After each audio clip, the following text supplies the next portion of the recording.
അപ്പൊ നമുക്ക് നോക്കാം അല്ലേ? തിരിയിട്ട് കത്തിക്കാറില്ലടാ. ഈ അളിയന്റെ തമാശ.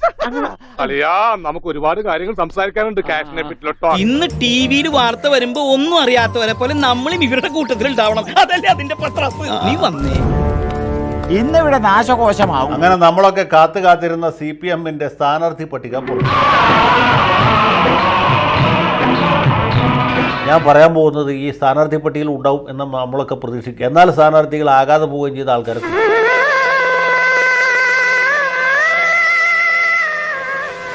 നാട്ടുകാരുടെ ഭാഗ്യദോഷം അല്ലാതെ എന്ത് പറയാനാ? അല്ലേ സാറേ? ഇന്ത്യൻ പാർലമെന്റിൽ തീർച്ചയായിട്ടും ഉണ്ടാകേണ്ടിയിരുന്ന, പാർലമെന്റിന് ഒരു അലങ്കാരമായി തീരേണ്ടിയിരുന്ന രണ്ട്. ഒരു റീ എൻട്രിക്ക് ശ്രമിക്കുമ്പോ ആരംഭത്തിൽ അപമാനം. അല്ല, സീരിയസ് ആയിട്ടാ. കൊല്ലത്ത് കൂടുതൽ പുള്ളിംഗ് പവറുള്ള ഒരു സ്ഥാനാർത്ഥിയാണ് വേണ്ടിയിരുന്നത്. എന്റെ അഭിപ്രായത്തിൽ അതിന് ചിന്താ ജോറോമിനോളം പറ്റിയ വേറൊരാൾ ഉണ്ടായിരുന്നില്ല. ഈശ്വര, ഇവിടെ ആരില്ലല്ലോ ഇതൊന്ന് പറഞ്ഞു ചിരിക്കാനായിട്ട്. ആളാണെങ്കിൽ ഇംഗ്ലീഷ് MA മാത്രമല്ല, ഇംഗ്ലീഷിൽ ഡോക്ടറേറ്റ് കൂടിയുള്ള നോക്ക്, നിസ്സാരമായിട്ട് തള്ളരുത്. ഇത് നമ്മുടെ പ്രസ്റ്റീജ് ഷൂസാ. ചിന്തേച്ചി ആയിരുന്നെങ്കിൽ പൊളിച്ചേന് എന്നാണ് ചെറുപ്പക്കാർ പറയുന്നത്. അതുപോലെ തന്നെ പരിഗണിക്കപ്പെടേണ്ടിരുന്ന ഒരാളാണ് പാലക്കാട് പാർലമെന്റ് മണ്ഡലത്തിൽ സഖാവ് PM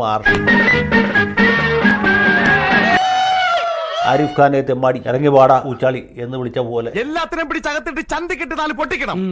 ഇന്നവർ പിന്നാമ്പറം കാണിച്ചു, നാളെ ഉമ്മറം കാണിച്ചാലോ. നരേന്ദ്രമോദിയെ കുറിച്ച് ഒരു മുദ്രാവാക്യം വിളിക്കാൻ ആർഷോ അവിടെ ഉണ്ടായിരുന്നെങ്കിൽ എന്ന് ഏതൊരു ഇടതുപക്ഷക്കാർ, ഏതൊരു പുരോഗമന ചിന്താധികാരനും ആഗ്രഹിക്കും. ഒരു ഉത്തരവാദിത്വം ഇല്ലാതെ പട്ടവും പറപ്പിച്ച് നടക്കുന്ന നിന്നെ വിശ്വസിച്ച് ഞാൻ എങ്ങനെയാണ് പറഞ്ഞേക്കുക? അപ്പോൾ ആർഷോയുടെ അഭാവവും ഇന്ത്യൻ പാർലമെന്റ് ഒരു വലിയ പോരായ്മയെ തീരും എന്നാണ് ഞാൻ ഭയപ്പെടുന്നത്. ചേട്ടാ, അപമാനിച്ചേ ഞങ്ങി ഞാൻ പോയിക്കോട്ടെ.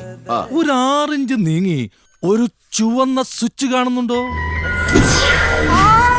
കാണുന്നുണ്ട്. ഈ സ്വിച്ചിന്റെ കാര്യമാണ്. ചുവന്ന സ്വിച്ച് അമർത്തി.